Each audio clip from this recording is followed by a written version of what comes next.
Assalamualaikum warahmatullahi wabarakatuh. Halo semuanya, perkenalkan nama saya Esti Prasetya Ningtyas, mahasiswa Psikologi UHAMKA. Nah, pada kesempatan kali ini saya akan sharing sedikit mengenai motivasi dalam Islam. Berikut penjelasannya. Perilaku melaksanakan tuntunan Islam tentu saja tidak dapat lepas dari motivasi atau dorongan yang menggerakkan individu untuk melakukannya.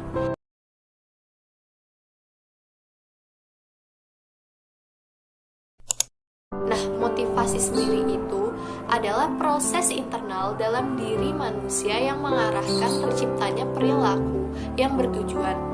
Motivasi dapat dilihat sebagai dorongan yang menggerakkan terjadinya tindakan atau perilaku dalam berbagai bidang kehidupan manusia, seperti belajar, bekerja, maupun berkompetisi olahraga. Oleh karenanya, dalam psikologi Islam terdapat pula jenis-jenis motivasi.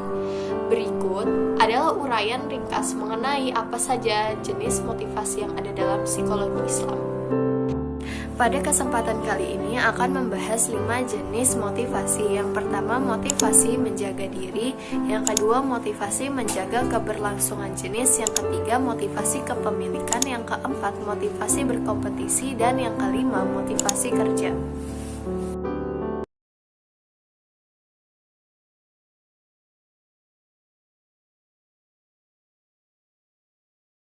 Yang pertama itu ada motivasi menjaga diri.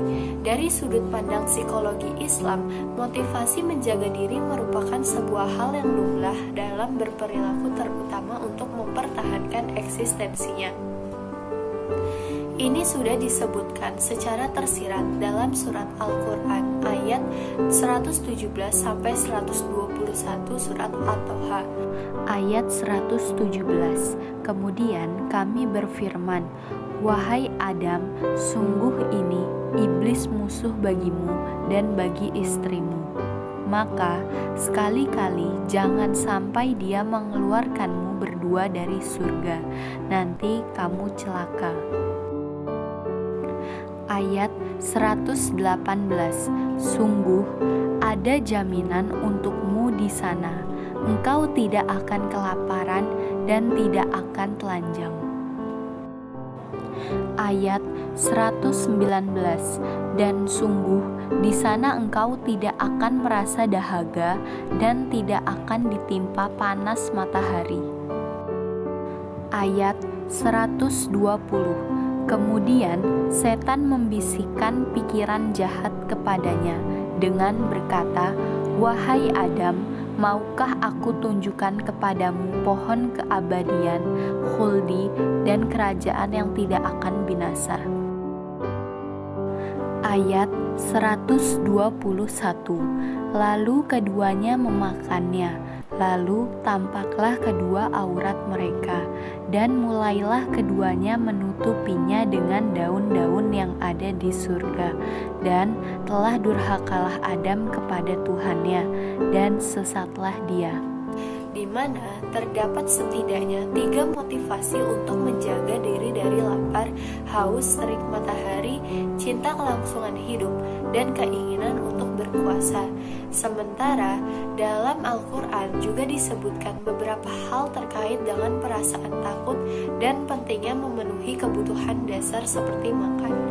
Ini merupakan salah satu bentuk dorongan tersendiri yang alamiah dan sepatutnya dimiliki oleh manusia.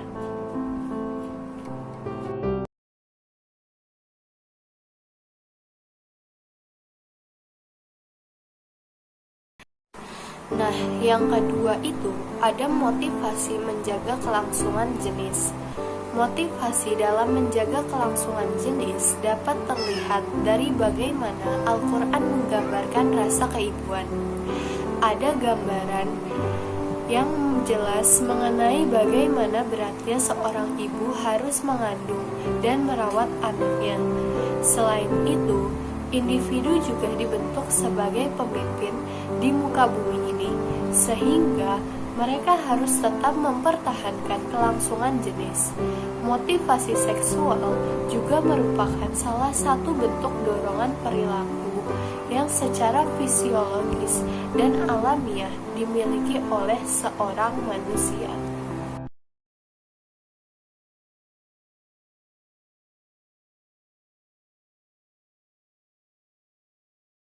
Nah, selanjutnya yang ketiga ada motivasi kepemilikan.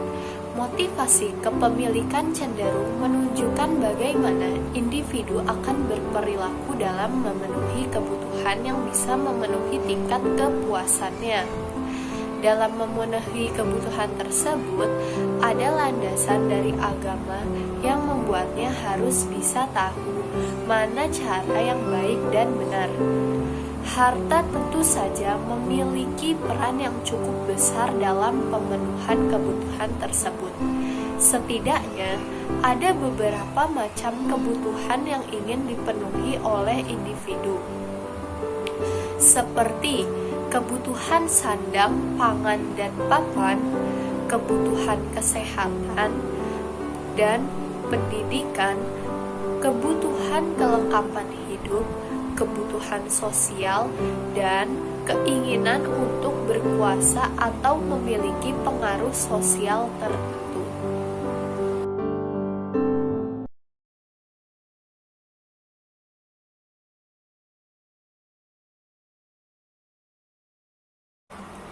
Nah, selanjutnya yang keempat ada motivasi berkompetisi. Dorongan untuk berkompetisi dengan individu lain merupakan jenis-jenis motivasi dalam psikologi Islam selanjutnya. Al-Quran memberikan ajakan untuk berlomba-lomba dalam kebaikan. Hal ini ditujukan dari bagaimana Al-Quran sering memberikan pedoman bagi individu untuk beramal soleh dan memiliki ketakwaan yang tinggi terhadap Allah. Bentuk kompetisi ini menjadi sebuah hal yang memang wajar dan sering kita temukan dalam kehidupan keseharian. Seseorang dapat berlaku dengan baik dengan adanya motivasi untuk berkompetisi dalam kebaikan.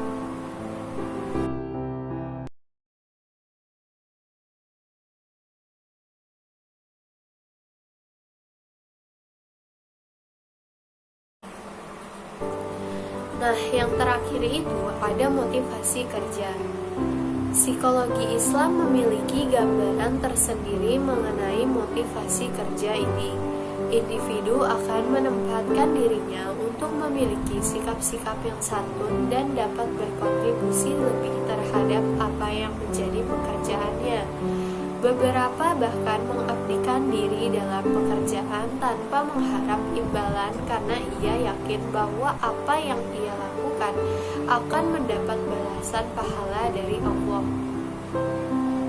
Tentu saja, dorongan bekerja ini memberikan kehidupan yang lebih dinamis bagi manusia untuk tidak berdiam diri saja, sehingga ia bisa benar-benar menjadi khalifah di muka bumi ini. Nah, itu tadi sedikit sharing saya mengenai motivasi dalam Islam. Karena tanpa adanya motivasi, manusia mungkin akan menjadi cenderung tidak bergerak.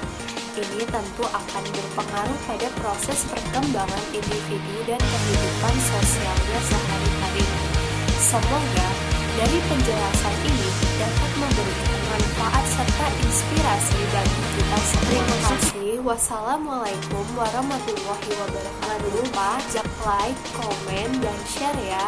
Dadah.